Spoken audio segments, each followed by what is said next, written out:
ये बहुत बड़ा बिजनेस है, बशर्ते कि इसे समझने की और सीखने की जरूरत है। फर्क सिर्फ इतना है, हमने नेटवर्क मार्केटिंग ना तो स्कूल में पढ़ी है, ना हमें हमारे परिवार में किसी ने हमें ये पढ़ाई है, सिखाई है। ना हमारे पिताजी जानते हैं आरसीएम क्या है, ना हमारे टीचर्स जानते हैं। हमें वो लोग बिजनेस की क्लास पढ़ाते हैं स्कूल में जो खुद नौकरी करते हैं। और मुझे बताओ, क्या वो बिजनेस करना सिखा पाएंगे? फर्क इतना है, आरसीएम में आपको रियल बिजनेस की बात बताई जाती है, बशर्ते कि ये पढ़े हो या ना हो। इस चीज पे मत जाना दोस्त। बात है बिजनेस का, पैसा कमाने से मतलब है ना। और पैसा अगर लोगों को बताने से आता है, पैसा अगर नमक मिर्च खरीदने से आता है, तो क्या बुरा है? करना चाहिए। आरसीएम क्या है इसके बारे में मैं आपको बताऊं सर। आरसीएम कुछ भी नहीं है, सिंपल सी बात है, एक दुकान बदलनी है। कितने लोगों ने कभी जीवन में दूसरी दुकान से सामान नहीं लिया, केवल एक ही दुकान से लिया? हमने सभी ने बहुत सारी दुकानों से खरीदारी की है। मेरे कहने से एक दुकान और बदल के देख लो, कुछ फर्क पड़ेगा? कुछ नहीं। पहले इस दुकान से लेते थे, रामलाल की दुकान है, अभी इससे लेके श्यामलाल की दुकान है। क्या फर्क पड़ा सर? हमें तो पैसा देना है और राशन देना है, इतना ही तो काम है। लेकिन जो रामलाल की दुकान से हम परचेज करते थे, हमारे पिताजी ने भी खरीदारी की, दादाजी ने भी खरीदारी की, कुछ दिया रामलाल ने आज तक? अच्छा, कभी देगा भविष्य में? फिर भी क्या बोलते हो, भैया मैं तो रामलाल से ही लाऊंगा, हमारा तो बंदा बनाया दुकानदार है। अरे वो दुकानदार बंदा बनाया नहीं है, तुम बदले हो उसके पास जाके, समझ रहे हो? लेकिन ये श्यामलाल की दुकान से अगर हम परचेज करते हैं तो सिर्फ इतना सा फर्क आएगा, केवल खरीदारी करने से साल में 2 बार ये फ्री देगा आपको। लेना चाहिए? तो फ्री में कुछ भी मिल जाए ले लेना चाहिए ना सर। यस। हर परिवार में लोग बीड़ी पीते हैं, है ना, गांव के लोग हैं ज्यादा। किसी रामलाल ने आज तक एक बिंदल फ्री दिया? अच्छा, देगा वो कभी आपको भविष्य में? तो छोड़ दो यार दुकानों से। अच्छा, हमारे ना खरीदने से उसकी सेहत में कोई फर्क पड़ेगा? उसके बिजनेस में कोई बड़ा फर्क पड़ेगा? कोई बड़ा फर्क नहीं पड़ना यार। एक आदमी की खरीदारी करने से उसकी दुकान बंद नहीं हो जाएगी। और आप चेक कर लेना, मैंने आरसीएम में से जब खरीदारी करनी शुरू की तो मैं जिस दुकान से खरीदता था ना सर, आज भी उसकी ऐसी ही चल रही है, कोई बड़ा फर्क नहीं पड़ा। लेकिन मुझे फर्क पड़ा। मैंने जैसे ही दुकान बदली, पहले महीने मेरी इनकम आई 159 रुपए। 1 साल बाद केवल दुकान बदलने से और उस दुकान के बारे में लोगों को बताने से 10,000 रुपए महीने का आना शुरू हो गया। 2 साल बाद 20,000 आना शुरू हो गया। 3 साल बाद 30,000 महीना आना शुरू हो गया।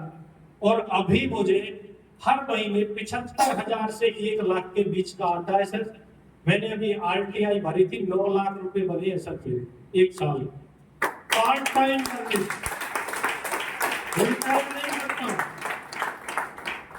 आज भी वही काम कर रहा हूं, बिजली बोर्ड में ही उस टाइम था, आज भी हूं। अगर आरसीएम को नहीं करता तो सिर्फ इतना सा फर्क आता, जो आज 9 लाख रुपया साल का आता है वो नहीं आता। फर्क पड़ता ना सर? बस इतना सा फर्क पड़ता। आज मेरे पास एक मोबाइल है, ये 60,000 रुपए का है। मोबाइल मेरे पास फिर भी होता, वो 20,000 का होता।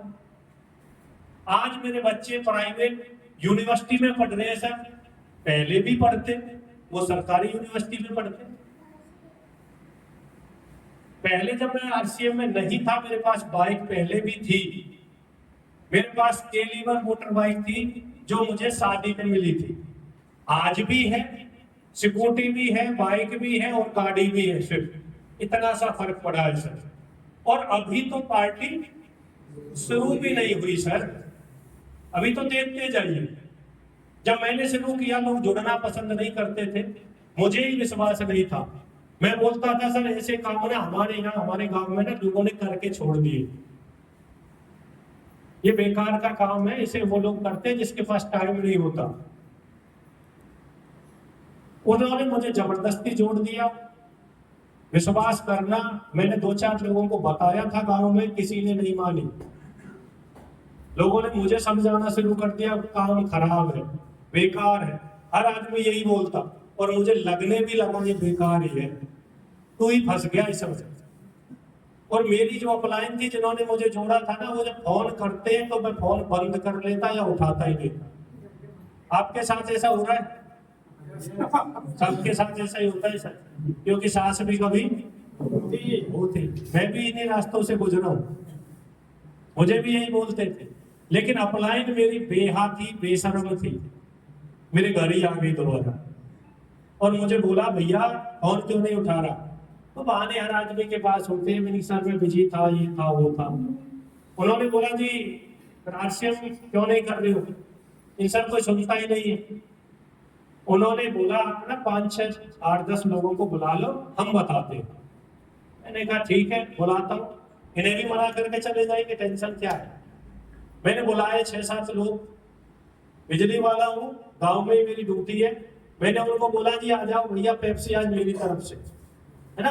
रोज तो उनकी पीनी, उनकी कंप्लेंट करनी, वही पेप्सी लाते थे, आज अपन पिला रहे। वो लोग आए 6-7 जने और विश्वास करना 4 लोग जुड़ गए। एक लेक्चरर जुड़ गया, एक सीएससी सेंटर वाला जुड़ गया, एक बैंक में था वो जुड़ गया, एक उस टाइम कंपनी में था 30,000 रुपया लेता था, आज से 8-9 साल पहले, वो साथी जुड़ गया, सब पढ़े लिखे।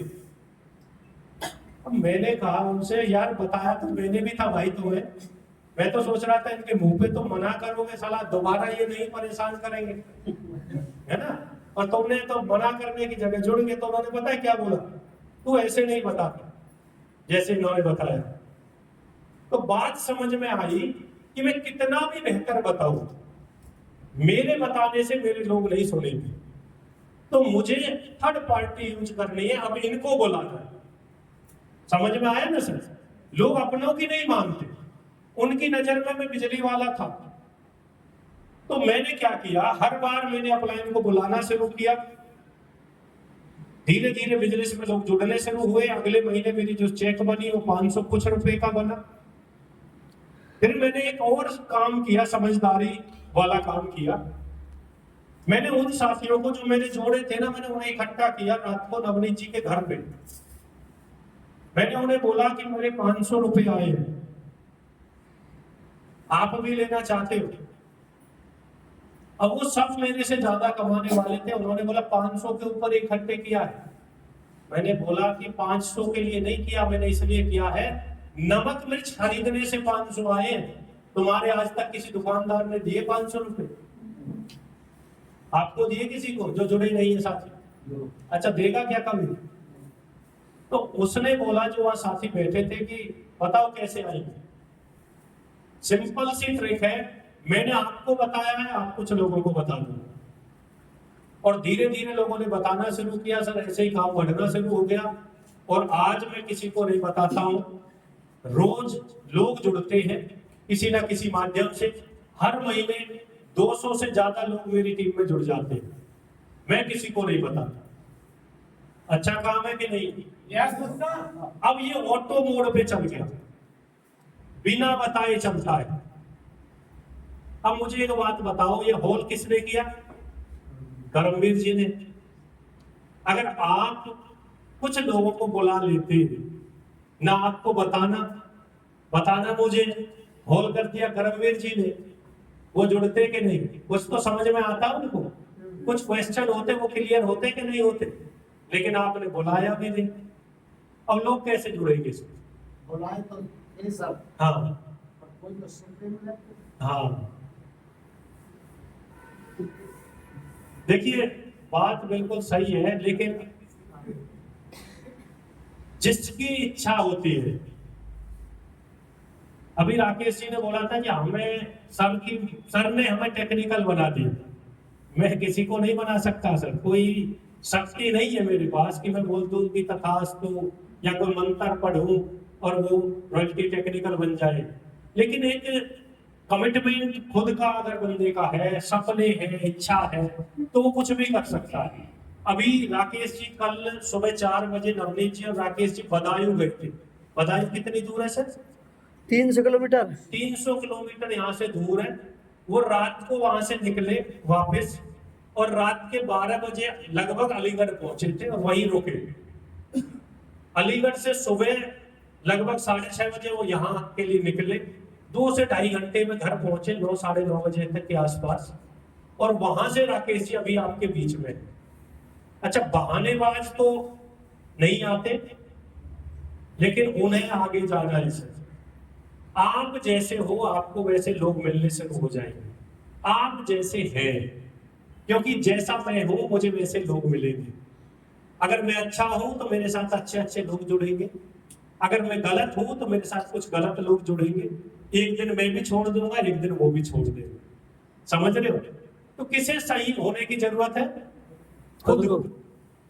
यहां उनके लोग आए सर जिन्होंने तैयारियां की, जिन्होंने लोगों को बोला। यहाँ पे ना 2 साथी और, एक बहन जी हैं और एक मिस्टर करमवीर जी हैं, ये मिंडकोला से है।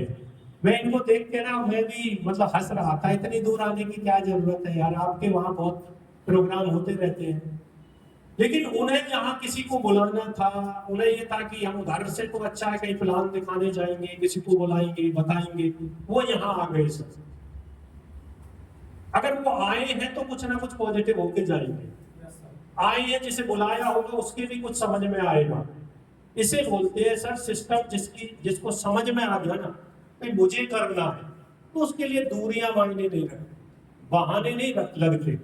सिपरे तो हर घर में है, काम हर घर में है, रोज है, लेकिन वो आएगा सर जिसे आप पे विश्वास है और जिसे इस सिस्टम पे विश्वास है। मुझे एक बात बताओ, आप यहाँ जुड़े हुए कितने लोग हैं? आपसे कुछ पैसे लिए किसी ने? No sir. अच्छा, अभी आपसे कोई लेगा? No sir. आपका कितना नुकसान हुआ? No sir. जो कोई नुकसान नहीं। आपको टाटा की नमक की थैली आती है 30 रुपए की, आरसीएम की नमक की थैली आती है 20 रुपए की। मुझे एक बात बताओ, नमक कब तक खाना है? नमक मजबूरी है या शौक है खाना? अगर मजबूरी का सामान कहीं ना कहीं से लेना ही है और यहाँ से ले लें, और लेने से अगर हम एक सिस्टम में जुड़ जाते हैं और कोई नुकसान नहीं होता, तो जबरदस्ती जोड़ दो यार लोगों को। प्यार से कोई माने या ना माने, क्योंकि प्यार से तो हमें नहीं माने थे ना पहले, हमें भी लगता था नुकसान है, और आज समझ में आ रहा है ये काम तो अच्छा है। समझ रहे हो? तो जबरदस्ती जोड़ना पड़ेगा, क्योंकि सिर्फ विश्वास नहीं होता। और जबरदस्ती जोड़ने का तरीका क्या है? उनको जबरदस्ती का मतलब ये नहीं है कि लड़ना नहीं है। जबरदस्ती का मतलब है आप उनके घर में कुछ सामान लेके जाओ, उनको बोलो, और सामान क्या लेके जाना है? नमक है, मिर्च है, सरफ है, साबुन है, चाय पत्ती है ना? ऐसे सामान लेके जाओ और उनको बोलो घर में यूज होते हैं। अच्छा, टॉयलेट क्लीनर किस किस के घर में यूज होता है? सबको ही होता है। अच्छा, इसे कैसे बताओगे? क्वालिटी खराब है, चेक तो करना पड़ेगा ना, है ना? घर में यूज करके ही तो बताओगे। तो उन्हें बोलो ये टॉयलेट क्लीनर है, ये साबुन है, ये है, ये नमकीन है, ये बिस्कुट है, आप इन्हें चेक करिए। और आपको बाहर से भी लाना ही था, बाहर के रेट भी लेके जाइए, रेट लिस्ट लेके जाइए, और उन्हें बोलिए कि हमारे रेट लिस्ट ये है। अपनी भी रेट लिस्ट लेके जाइए और उनको बोलिए आपको राशन लेना ही था, बस इतना हो सकता है कि आपकी रसोई में हो सकता है आज है, कल जब खत्म होगा आपको लाना नहीं पड़ेगा, मैं लेके आया हूं इन एडवांस, मुझे पैसे दे दो इतने रुपए का। मुझे बताओ कौन, अगर हमारा अपना वो है, मना करेगा क्या? इतना ही दिक्कत आएगी सर, या तो पैसे नहीं है आज पैसे नहीं है, या तो ये बोलेगा यार सामान है घर में, और आपको बोलना है कि पैसे नहीं है तो 2 दिन में 10 दिन में दे देना, क्योंकि हम लेके गए तो हमें तो कुछ सुनना पड़ेगा, है ना? और अगर ज्यादातर लोग दे ही देते हैं पैसे, अगर वो यूज करेगा तो ही तो पता चलेगा क्वालिटी क्या है, और वो अगर यूज ही नहीं करेगा तो भाई साहब मैं आपको बताऊं, मैं ना जैसे आरसीएम में बिस्कुट आए थे, कितने लोगों ने खाए आरसीएम के बिस्कुट? सबने खाए हैं। 30 का आता, 28 का आता, एक 28 को, हाँ 29 का, 26 का, ठीक है। हाँ, बड़े वाले की बात कर रहा हूँ। तो जब मैंने लिया तो मुझे लगा ये महंगा है। मुझे क्या लगा? ये महंगा है, क्योंकि हम बाहर कितने का खरीदते हैं? 5-10 रुपया को। 10 रुपए का, या पार्ले जी 5 रुपए का। भाई थोड़ा सा बाहर निकलो। मैं जब कलकत्ता गया तो वहां बिस्कुट बेचते हैं ना ट्रेन में, तो भूख लगती है तो कई बार चाय बिस्कुट ले लेते हैं। एक भी बिस्कुट 30 रुपए से कम का नहीं बिकता हो, एक भी नहीं। वहां 10 रुपए वाले नहीं मिलते सर। और या आप उन 10 वालों को खाएंगे नहीं, उन्हें देख के जो बड़े वाले होते हैं ना, क्रीम क्रीम के से दिखते रहते हैं। तो तब पता चला कि यार अगर इनकी क्वालिटी देखी जाए तो वो तो पाम ऑयल में है, मार्केट में जो भी चले मैदा के हैं, और हमारे आटा के हैं। अच्छा, आटा और मैदा समझते हो क्या फर्क है? मेरा नुकसान करता है। मैदा, वैसे तो आटा भी नहीं खाना चाहिए, लेकिन अब मैटर ये नहीं है, मैं तुम्हें स्वास्थ्य के बारे में जागरूक करने नहीं आया हूं। मैदा बिल्कुल नहीं खाना चाहिए, आप ये समझो, क्योंकि वो पेट में जाके ना चिपक जाता है। अच्छा, इसे ऐसे समझे, भैंस देखिए, yes sir. Buffalo, yes sir. भैंस बहुत बड़ी है आदमी से, बहुत चारा खाती है ना? फ्रेश होने में कितना टाइम लेती है? 10 सेकंड। आदमी फ्रेश होने में कितना टाइम लेता है? हम क्या खा रहे हैं और वो क्या खा रहे हैं?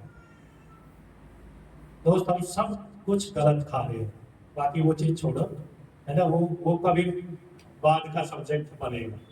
तो बात कर रहे हैं हम आरसीएम की। हमारे प्रोडक्ट बेस्ड है, बहुत अच्छे प्रोडक्ट है, क्वालिटी बढ़िया है। सिर्फ अगर हमने प्रोडक्ट बदल लिए, दुकान बदल ली, तो लाइफ बदल सकती है, बदल सकती है। Yes sir. क्यों बदलने चाहिए? अब थोड़ी सी बात कर रहा हूं। आरसीएम को करने से हमें क्या मिलेगा? पहली चीज पैसा मिलेगा। किस किस को चाहिए? जो नए लोग आए उन्हें चाहिए सर, सबको चाहिए। अच्छा, अब एक क्वेश्चन और है, कितना चाहिए? अनलिमिटेड चाहिए। 1 लाख रुपए महीना। अच्छा, अनलिमिटेड का क्या मतलब है? मान लेते हैं आप जिस भगवान को मानते हो वो भगवान ही यहाँ आ जाए, है ना, भगवान, अल्लाह, गॉड, वो अगर प्रकट हो जाए और वो बोले कि मैं एक ही चीज दे सकता हूं, पैसा, तो करोगे सर कितना मांगोगे? 2-4 करोड़। अच्छा, पीछे से करमवीर सर आप कितना मांगोगे? करमवीर जी को आगे पूछा, 2-4 करोड़। देखो ऐसे समझो इसे, मैं समुद्र के किनारे पे हूँ, ठीक है, और मुझे पानी लेना है मुझे, और ऑप्शन है, एक तो पानी की बोतल वो भर सकते हैं, एक पानी का टैंकर जो होते हैं वो भर सकते हैं वहां से, एक पाइपलाइन वो भी हम वहां से बिछा सकते हैं।